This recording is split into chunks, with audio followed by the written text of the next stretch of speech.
Kristen, welcome. How are you? I'm well, thank you. Nice. Nice to meet you, Chris. Nice. I know, finally. I feel like I've been stalking you on LinkedIn for a while. I'm only joking. Before we jump in, tell everyone a little bit about yourself personally and your You bet. journey to where we are now. Awesome. I'm Kristen. I have the honor of getting to run Total Rewards, which is compensation and benefits, performance, and global talent acquisition for Microsoft. And I absolutely love that. Um, I've had a great career. I started in corporate finance and sort of moved to HR 20 years ago and have loved that journey. And so I feel like career-wise, things have been great. I also have, a family, a husband, Jim, two sons who are now grown. I'm an empty nester, as we say. Okay. And so it's just been fun. Like I feel like I've had a great career and I have a great life. And so just very grateful. Amazing. How Yeah. does it feel? My daughter's only 6, so I've got a long way to go. So- You're going to have a life again. I oh, is promise that you. what it is? I promise you. And I would also say cherish those moments because Yeah. they're so adorable when they're 6. I think all the way till like 13, and then you're going to get a bit of challenge. They still love you, but they'll put you through your paces. And but now that I have adults, they're working, they're productive. I feel like mission accomplished, and now I get to go into a different part of life. So Amazing. yeah, Yeah. I was thinking about it the other day because like Robin loves like sneaking in the bed at like 4 in the morning and just waking me yeah, up for a hug. And I'm like, sometimes, obviously I'm like, I really wish I wasn't awake right now, but like that's going to end one day. One day she's not going to want those hugs and she's not going to want to sit there and play and spend time with me as much as she does right that's now. right. So I'm trying my best to like cherish the Yeah, moments as much as possible. absolutely. And talking about well-being of the topic today, like for me, that's kind of one of my biggest ways of me recharging is by coming home, and it could be as simple as sitting there with Robin doing a puzzle, like just Absolutely. escaping and being present in the moment, and just we love dancing, me and Robin, and like I always say, like, you can't be stressed out and dance. Exactly. And it really forces you to focus on something different. I Yeah. personally love to ski and it's the same thing. Uh-huh. When I'm skiing, I can't be processing and sort of No. ruminating on work. Yeah. No, it's the escape, right? As well. It's just Yeah, Robin. She loves art as well, and we started a little art channel where we like do like different arts and crafts together. And again, it's like it's hard to be stressed and think about work when you're just lost in the moment of doing those exactly. things. Um, Exactly. did your role also encompass well-being as part of your Yes, role it does. as It well? does. Absolutely. I wanted to ask because I'm sure the audience is thinking, how do you go from finance to HR? Now you kind of glazed over that bit. So I was like, that's super Yeah. interesting. You know what happened to me is I had this epiphany. I had had a great time in finance. I love numbers. I love sort of data, all of that. It's a bit of a puzzle trying to work through the economic impact of anything. But I really was starting to realize like it wasn't as energizing as I wanted it to be. And I stepped back and thought a little bit about what are the kinds of things I'd like to do. And one of the things I had huge passion on was people management and how Mm, you drive organizational effectiveness. And so that's how I made the transition into HR. And then when I got here, I just had such a ball. And more recently, getting to do the role I get to do now, it's a lot about how do we help employees be their best, both at work and at home? How do you promote holistic well-being? So that's a little bit about how I made that shift. I felt like finance was a lot of fun, but I realized there was a whole different world out there. And I'll say that I don't think I even really knew what HR was until I got over here. yeah, And it is a lot of fun, incredibly challenging, difficult work, very important work. I think it's never been more important than it is right now. And yeah, I feel like every year we get more proof of that. yeah. How have you seen employee well-being evolve in the workplace over the last couple of years? Oh my gosh, we are so much more about holistic well-being. I think, it used to be that if you were a benefits person, you were really thinking about people's physical and to a certain extent financial. But I think we've really come to realize how connected all these things are, mental well-being, physical well-being, financial well-being. If any one of them is out of sync, then it tends to manifest in other areas. And so, as you and I were chatting, just the importance of promoting well-being, if people are happy and sort of balanced, they're much more productive. I also think we have such an explosion of opportunities now. It used to be that things were quite transactional. Now with things like podcasts or different apps that promote well-being, Hmm. physical, you have physical apps, you have mental well-being apps. Like things are just much more accessible to everybody. Yeah. And so we can have a really good mix of things. And that brings me to my third point, which is the importance of inclusive benefits. So thinking about employees through the whole life cycle. What I need now in my life is very different than what I needed when I was right out of college. There I really just needed to know I had medical benefits and I could go to the Yeah. dentist and things like that. Now, if you have children, if you have dependents, if you're in that sandwich generation where maybe you have aging parents, your needs are so much different. Yeah.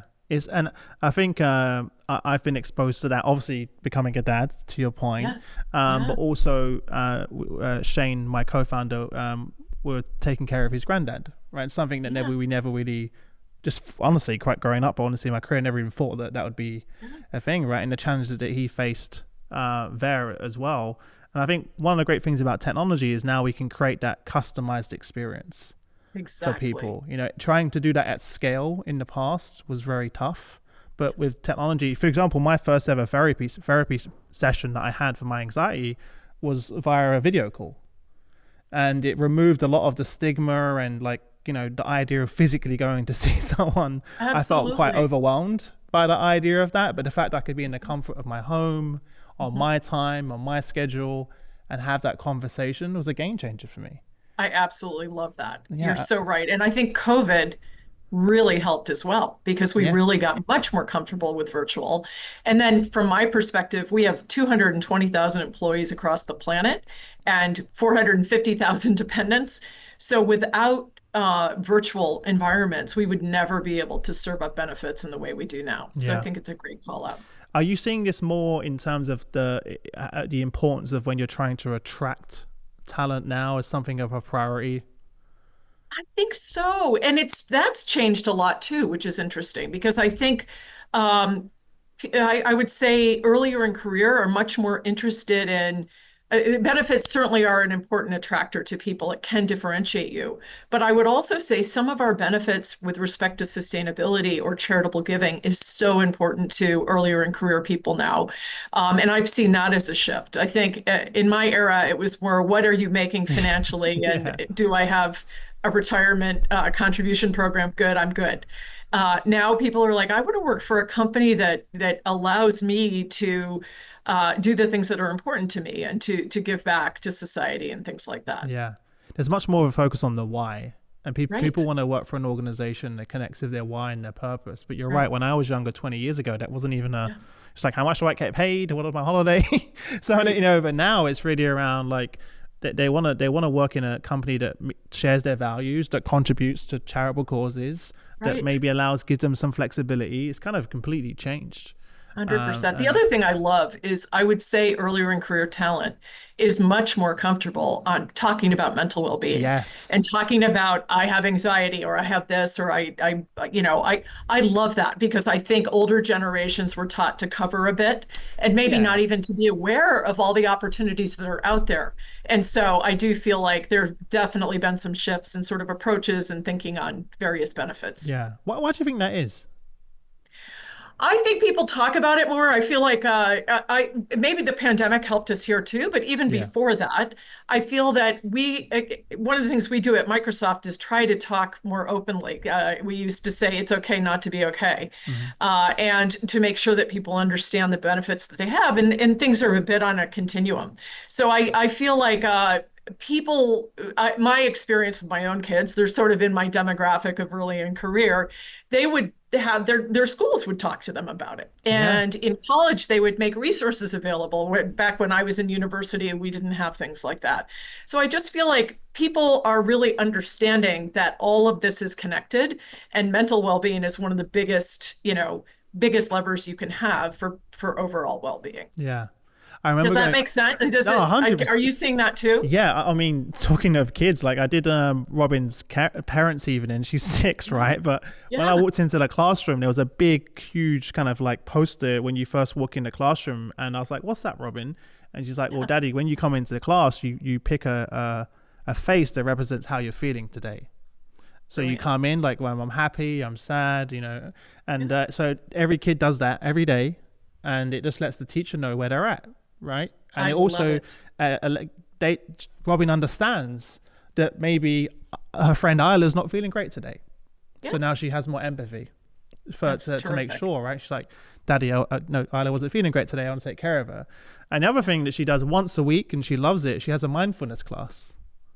We don't even, some companies don't even have that in their company. And my 6 year old's So like, smart. Daddy, after a hard day, which is hilarious to hear a 6 year old Yeah. say, I like to relax and just draw and paint after school, and it's quiet and we just all, and I was like, you're six. But What she's great life practicing, skills, though. yeah, I think mindfulness. my kids were doing yoga and breathing, Yeah. right? So like nobody ever thought about these things. No. I'd also say I think the UK is incredibly progressive. So we've learned so much from our UK teams about ways we can Yeah. promote well-being and mental well-being. And so UK has really done a fabulous job of destigmatizing, talking about it.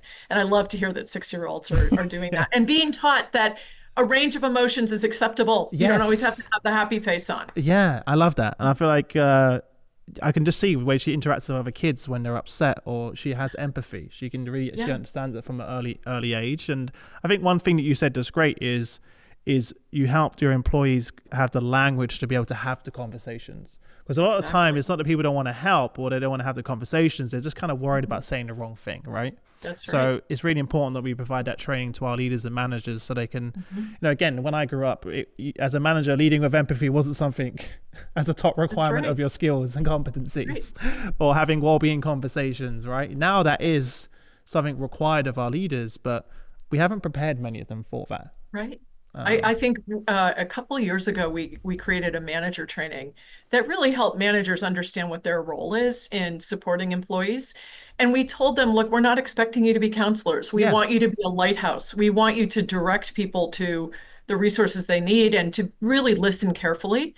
And so that I think has been very helpful. And we are always trying to look for ways that we can make training less onerous, make it just in time. That's one of the cool things about technology too, is we're able to search more effectively. We have employee self-service agents now. And so managers can find what they need, employees can find what they need. It helps us both on finding benefits and then also providing manager support. I love that. And I think one Yeah, thing I realized, because even I was struggling with that as a manager, people aren't expecting you to have the answers. They just want to know that you care. that's right. Right? No That's one's right. expecting you to have all the answers, but they Right. want to have someone that could kind of meet them where they're at and just help, and then we can signpost to your point, That's right. to get them to help. What are some of the trends that you're seeing? Well-being. You're right. We had sort of this huge focus during the pandemic. I kind of was Hmm. one of the silver linings where people really resonated and connected. Right. Now, kind of like we're moving into a I don't want to say stability because there's never really that much stability right now, as well. But what are some of the trends that you're seeing? Right. I do think I keep coming back to the mental well-being one, but I think that has been huge and our usage is way up.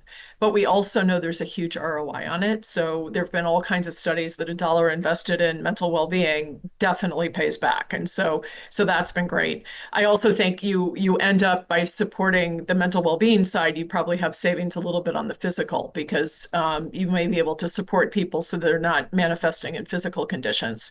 Mm, You had brought up the great point about being able to customize benefits. So with data and with we work hard to provide inclusive benefits so that meaning we think about all the stages of the lifestyles of employees and then we try to nudge them at the appropriate time. So when we know people are having I love that. kids that are close to university age, we tee up the college coach, as we call it, for people who may be interested in being parents, making sure that they understand all the things they have. Some of our many of our employees love their pets, and so we're trying to offer more pets. And so I think this idea of wide range of benefits that support varying needs throughout lifestyle or through different life cycles, and then also just being able to use the technology to serve it up when people need it. So Yeah. those are some of the big ones. Have you rolled out? I know you wasn't expecting me to ask this question, but have you rolled that out to immediate family as well? Beyond, Yes. yeah. So Yeah, so all the mental well-being, yes, and then all the benefits are available to dependents as well. Hmm. And so you're bringing up something else, that something I've been working on really hard with the team is how do we communicate all the things that people have? Yeah. And so we do the old-fashioned send a flyer out to the dependents, because frequently they're the ones who are sort of taking care of various parts of the home well-being scene. But then we also offer things online, and so we've developed portals both for employees as well as dependents, so they can go in and see what they need. Globally, I'm very, very excited that I felt like internationally we had done a very poor job of teeing up benefits to people, but we're starting to find solutions. Again, technology is so helpful, Yeah. where we can have a benefits portal for everybody to come in and do their one-stop shopping. They can see everything they need.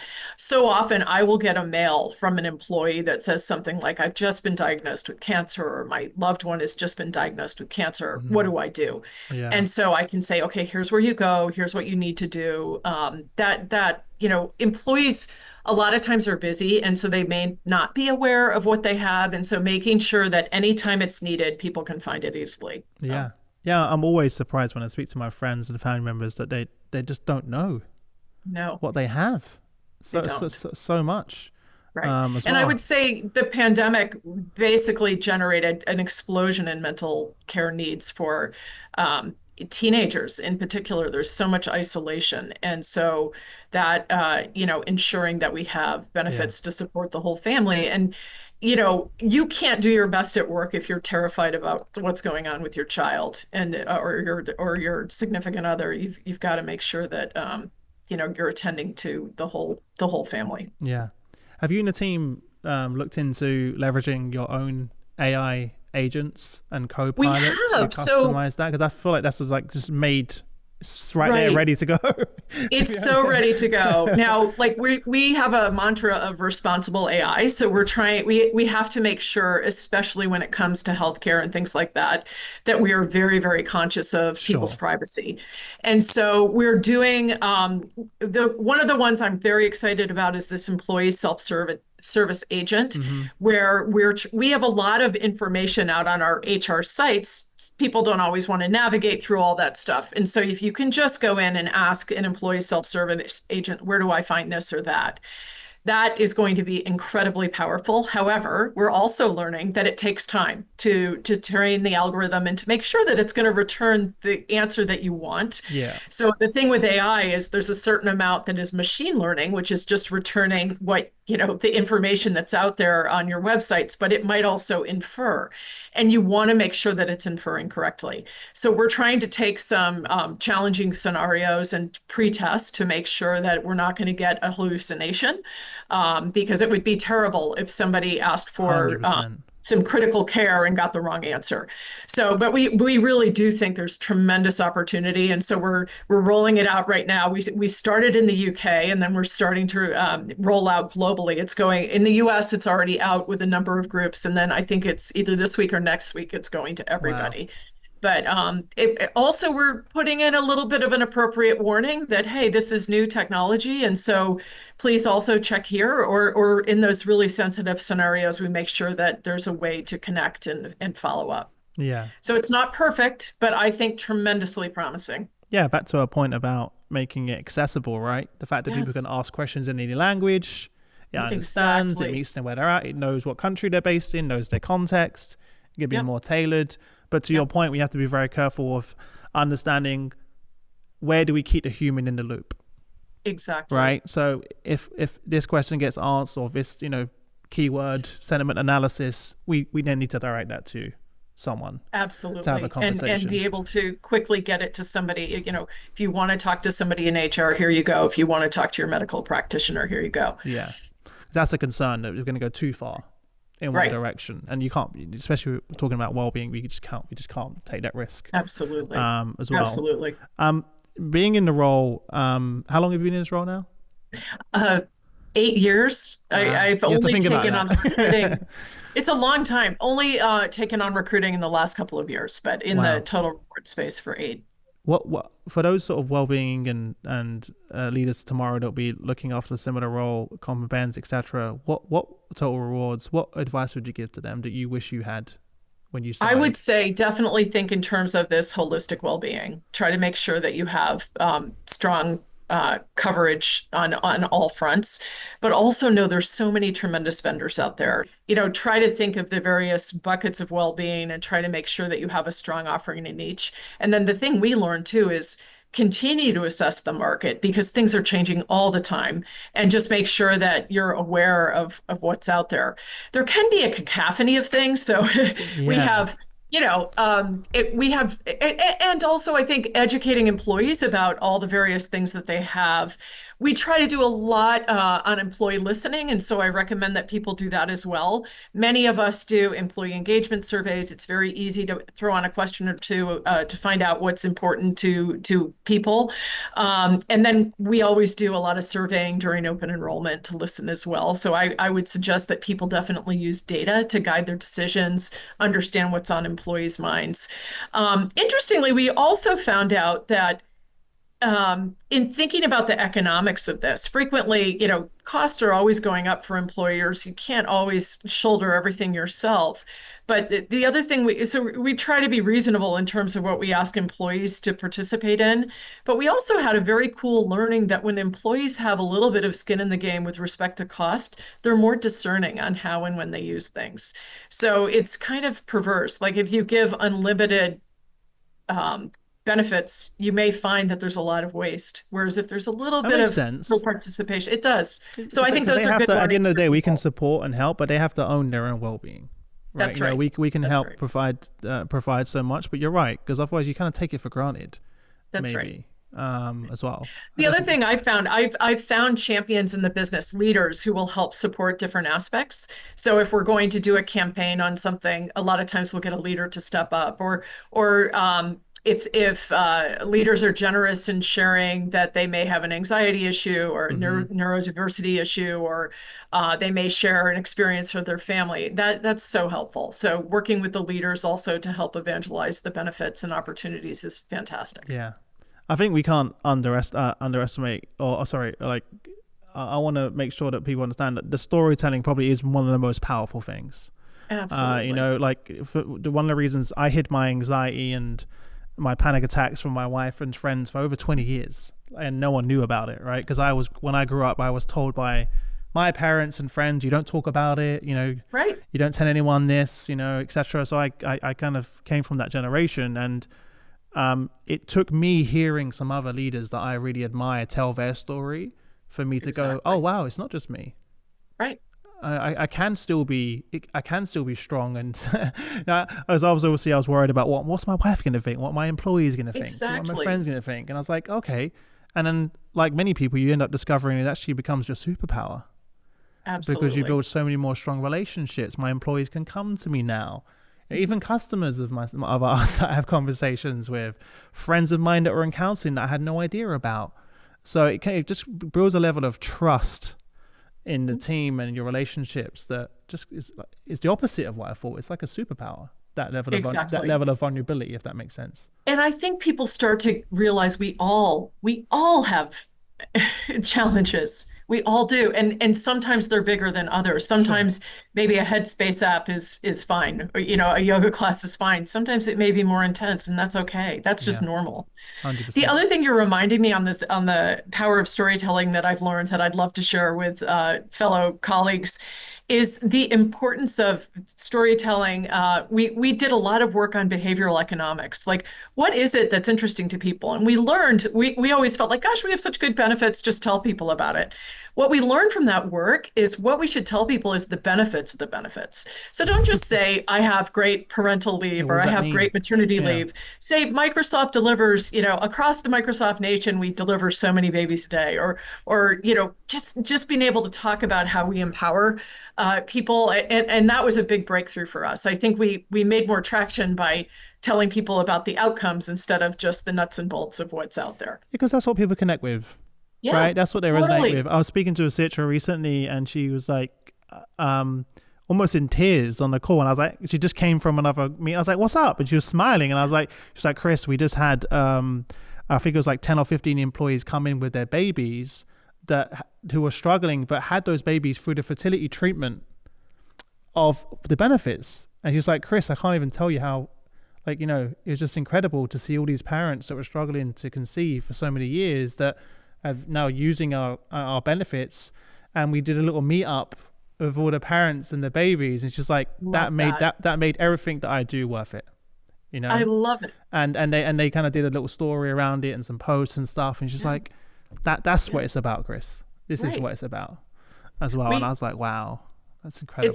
It is so moving. And you're reminding me too, we have employee resource groups. So we have communities employees. One of them is parents at Microsoft, and they get together, they share stuff, and we work with them. We have a benefits person assigned to every single one of those to help the community know what is here. And those stories are so heartwarming. Yeah. Just amazing. Last question. Yes. Even amongst leaders like yourself and I, we're not always practicing what we preach. So how are you taking care of your own well-being and make sure you put yourself first? I really am trying to have balance with respect to getting home. I have a dog. I love to walk my dog. I love to ski. I love to be outdoors. The Pacific Northwest is just a beautiful place to be outdoors. I also try to model to my team that it's okay to take vacation or holiday.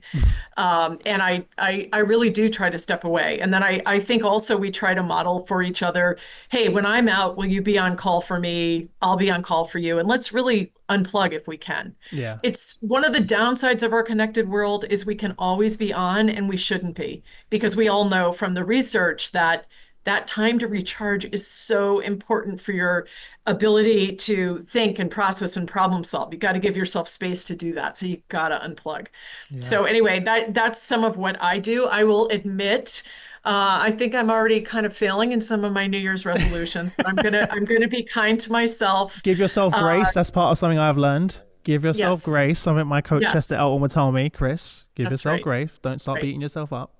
Right. The other thing I'm trying to do, honestly, step away a bit from news. I feel like there's so much bombarding us, and I love to stay on top of news. I've been kind of a social media junkie, political junkie, and I just realize it's not really serving me right now.